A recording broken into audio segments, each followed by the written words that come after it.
तू ही रे माझा मितवा या मालिकेच्या येणाऱ्या भागामध्ये प्रेक्षकांनो आपण पाहणार आहोत की नम्रता आणि आकाश या दोघांचंही एकमेकांवरती मनापासून प्रेम आहे हे जेव्हा अर्णवला समजतं तेव्हा तो नम्रताच्या तोंडून सर्व काही ऐकून घेतो आणि तिच्या हाताला धरून डायरेक्टली त्यांच्या घराकडे घेऊन जातो. तिथे आकाशचा साखरपुडा संपन्न होऊ लागलेला असतो.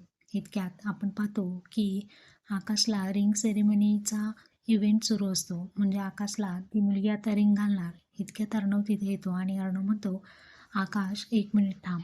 असं म्हटल्याबरोबर सगळे नम्रता आणि अर्णव यांच्याकडे पाहू लागतात. अर्णव म्हणतो, तुझं हिच्यावरती प्रेम आहे ना? असेल तर मनापासून मान्य कर, कारण तुझ्या एका निर्णयामुळे तिघांचंही आयुष्य स्पॉईल होणार आहे. आता ऑलरेडीच वल्लरीने या आकाशला शपथ घेतलेली असते. त्यामुळे प्रेक्षकांनो, तुम्हाला काय वाटतं? अर्णवच्या समोर आकाश ॲक्सेप्ट करेल का त्याचं प्रेम?